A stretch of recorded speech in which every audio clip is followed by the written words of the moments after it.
Gulf countries में से 2 countries जिनका नाम है सऊदी अरेबिया और दुबई, इन्होंने एक डील किया है इंडिया के साथ। और डील ये किया है कि इंडिया से ब्रह्मोस मिसाइल और आकाश मिसाइल लेना चाह रही है। अगर हम देखें तो हम अपने आप को एटमी ताकत कहते हैं, फिर भी हमारे मिडिल ईस्ट से ये नहीं आया कि पाकिस्तान के मिसाइल चाहिए, बल्कि इंडिया के मिसाइल की उनको ज़रूरत है। सो आई हैव अ फीलिंग कि ये इंडिया के लिए एक अपॉर्चुनिटी है to India to take off. India का जो इंटरनेशनल स्टैचर है वो और भी बढ़ जाएगा। मुझे इस चीज़ की हैरानी है कि अरब कंट्रीज़ के साथ हमारा एक दीनी रिश्ता भी है, मुस्लिम भाई भाई हैं, तो आई डोंट नो कि वाई कि वो ऐसा कर रहे हैं। उनकी कोलैबोरेशन हुई है ऑस्ट्रा हिंद, उनकी ऑस्ट्रेलिया के साथ कोलैबोरेशन हुई है आर्मी में, उनका चाइना के पास युद्ध अभ्यास चल रहा है, यूएस के साथ उनकी कोलैबोरेशन हुई है। वो उनका जो वज़ीर आज़म है वो उनकी दिल की धड़कन है। हम मुसलमान जो प्राइम मिनिस्टर है जी, उनके जो प्राइम मिनिस्टर हैं मोदी है, वो उनकी दिल की धड़कन है। यानी कि वो जो जिस बेस पे वो चलते हैं ना, उसकी वो नुमाइंदगी कर रहा है। India is for the first time in a position to give. समझ रहे हैं आप? तो अगर आप पाकिस्तान को देखें तो पाकिस्तान का हाथ ऐसा है, ट्रू, इंडिया का हाथ ऐसा है। अभी रिसेंटली अग्नि 3 उन्होंने लॉन्च किया है, अग्नि 5 उनके पास है। 5000 किलोमीटर की रेंज है। बहुत ही रेयर कंट्रीज ऐसी हैं जिनके पास इतनी रेंज के मिसाइल्स मौजूद हैं। वर्ल्ड बैंक की रिपोर्ट के मुताबिक ओवरसीज इंडियन ने इंडिया के लिए $100 बिलियन 2022 में भेजा है। आज तक किसी भी कंट्री ने इतने बड़े नंबर्स को नहीं छुआ। क्या आपको लगता है इंडियंस जो हैं या इंडिया जो है वह सिंसियर के अलावा ट्रस्टेबल हैं वो लोग? हाँ, ट्रस्टेबल हैं, लाजमा ट्रस्टेबल हैं, तो फिर उनको बस उनके प्रेफर कर रहे हैं ना, वो हमें क्यों नहीं कर रहे? क्या तरह हम कुछ भी नहीं, हम किसी को क्या कहते हैं कि बेपैंदे के लोटे वगैरह। सऊदी अरेबिया और यूएई का कहना है कि हमें चाहिए इंडिया के ब्रह्मोस मिसाइल। अगर हम देखें तो हम अपने आप को एटमी ताकत कहते हैं, फिर भी हमारे मिडिल ईस्ट से ये नहीं आया कि पाकिस्तान के मिसाइल चाहिए, बल्कि इंडिया के मिसाइल की उनको ज़रूरत है। देखें जी, यहाँ तक मिसाइल टेक्नोलॉजी का तो अल्हम्दुलिल्लाह हम पाकिस्तान वाले मिसाइल टेक्नोलॉजी में इंडिया से बहुत आगे हैं। मुझे इस चीज़ की हैरानी है कि अरब कंट्रीज़ के साथ हमारा एक दीनी रिश्ता भी है, मुस्लिम भाई भाई हैं, तो आई डोंट नो कि वाई कि वो ऐसा कर रहे हैं। अगर मेरी ज़ाती राय हो तो मैं तो किसी सूरत इस चीज़ को मतलब रिकमेंड नहीं करूँगा या अप्रिशिएट नहीं करूँगा कि हमारे मुस्लिम उम्मा जो भी अरब कंट्रीज़ हैं वो इंडिया से इस लेवल की ट्रेड करें। उन्हें क्यों सर? क्योंकि उनकी मोहब्बत जो सारी है ना वो मुस्लिम उम्मा के साथ होनी चाहिए। वो ट्रेड के बेनिफिट्स जो हैं वो दूसरे वो करें। हम मुस्लिम उम्मा को बेहतर क्या देंगे? हमारे पास मेड इन पाकिस्तान कौन सी चीज़ें हैं? ज़राई मुल्क है ना हम लोगों ने इस साल वीट को एक्सपोर्ट करने के बाद इंपोर्ट किया। हमें मतलब हमारे पास स्ट्रेटेजी प्लानिंग ही नहीं है, हमें पता ही नहीं है कि हमने कितनी चीज़ बाहर देनी है, फिर हम लोगों को खुद को ज़रूरत पड़ गई। आप किस तरह कहते हैं कि हम लोगों के पास मेड इन पाकिस्तान चीज़ें ही नहीं हैं? देखें, ये असल में हमारे अपने इंटरनल मुआशी मामलात हैं।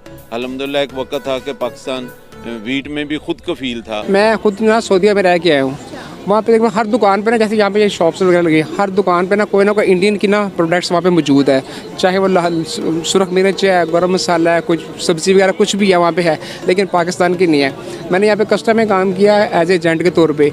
हम अगर यहाँ से हम भेज देते हैं ना फल वगैरह, सब्ज़ियाँ वगैरह, कोई और चीज़ वगैरह, तो उसमें ऊपर जो सा ना हमने वो अच्छी चीज़ें रखी होती थी, नीचे हमने गंदी चीज़ें रखी होती थी। ये कुछ ही करते हैं वहाँ पर। हम जाते हम डब्बे खोलते थे तो वहाँ पे ये चीज़ नज़र आती थी कि पाकिस्तान के नहीं, ये चीज़ हम 2 नंबर ही ज़्यादा करते हैं। तो हमारा चावल लेना बंद कर दिया बात। ऐसे ही है, हर चीज़ में ऐसे चावल हम गंदा दे रहे हैं। कहते हैं ना बेटी, मैं आपको बता रहा हूँ कि मैंने वहाँ पर ये भी देखा है कि जो सब डब्बे पर खोलते हैं ना, किन्नू फॉर एग्जाम्पल या मैंगो जो आ रहे हैं, कहते हैं ऊपर वाली साइड पर अच्छे पड़े हैं, नीचे वाली दूसरी तय है उसमें गंदे पड़े हुए हैं। क्या आपको लगता है इंडियंस जो हैं या इंडिया जो है वह सिंसियर के अलावा ट्रस्टेबल हैं वो लोग? हाँ, ट्रस्टेबल हैं, लाजमा ट्रस्टेबल हैं, तो फिर उनको बस उनके प्रेफर कर रहे हैं ना, वो हमें क्यों नहीं कर रहे? क्या तरह हम कुछ भी नहीं, हम किसी को क्या कहते हैं कि बेपैंदे के लोटे वगैरह टाइप चीज़ें। हम आपको लगता है अंकल, आपने कहा है कि मैं सऊदीया रह के आया हूँ, सऊदीया देखें, दुबई देखें, जितने भी मिडिल ईस्ट में जहाँ पे इंडियन ज़्यादा मेजोरिटी में नजर आते हैं, किसकी ज़्यादा रिस्पेक्ट की जाती है? कौन ज़्यादा लॉयल अपने काम के साथ, इंडियंस या पाकिस्तानीज़?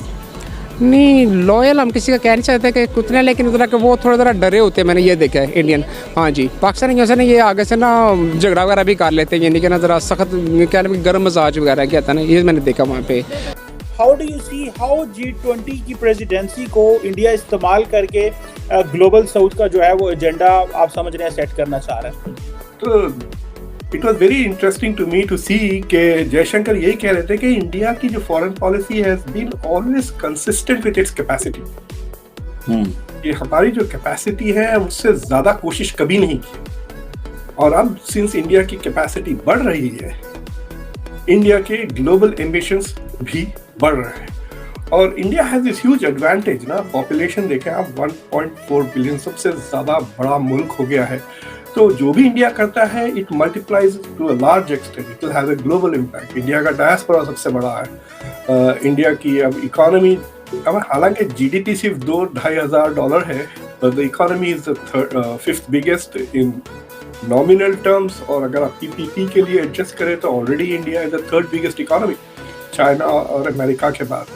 तो ये जो कैपेसिटी है, जो बड़े पॉपुलेशन वाले मुल्क होते हैं, अगर वो अमीर भी नहीं है तो उनके पास इतना पैसा होता है कि they can afford to have a high foreign policy, high defence budget, जिस तरह इंडिया के पास, समझ रहे ना। हालांकि इंडिया कंपेयर टू से चाइना की जो जीडीपी है पर कैपिटा वो 10,000 के ऊपर है, अमेरिका की 70,000, लेकिन India is able to be competitive on the defense because of the size of the country.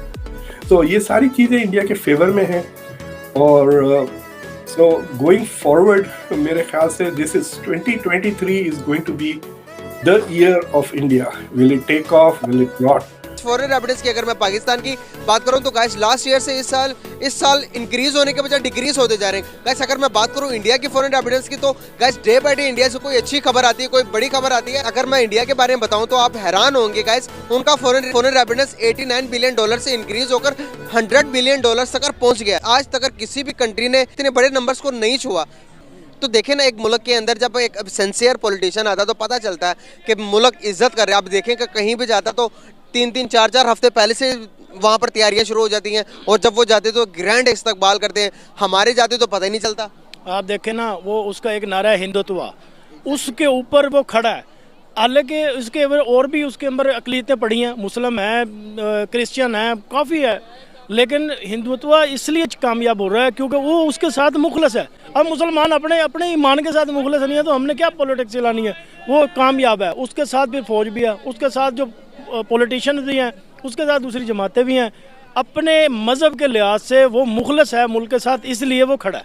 Exactly अगर मैं बात करूँ पाकिस्तान के पाकिस्तानियों को, अगर मैं यहाँ पर किसी खड़े होकर कहूँ कि इंडिया तरक्की कर रहा हमसे, तो यहाँ पर लोग जज्बाती क्यों हो जाते हैं? वो इसलिए कि इनको कुछ नज़र नहीं आ रहा कि आगे ये अगर मेहनत करें तो मेहनत खड्डे में चली जाती है। आगे अब आप ही अपना ले लें कि आप इतनी स्ट्रगल करके जब आप ये अपने चैनल को देंगे, उसको ऑनियर करें, तो वो आपका बीट करके कोई दूसरे का कर देगा। इसलिए वो यही तो चीज़ है कि हमारे मुल्क में जो पैसा कमाया जा रहा है वो टैक्स में जाता है, टैक्स वाले का चोरी हो जाता है, जब चोरी हो जाता है मुल्क पे लगता नहीं है, सड़कों का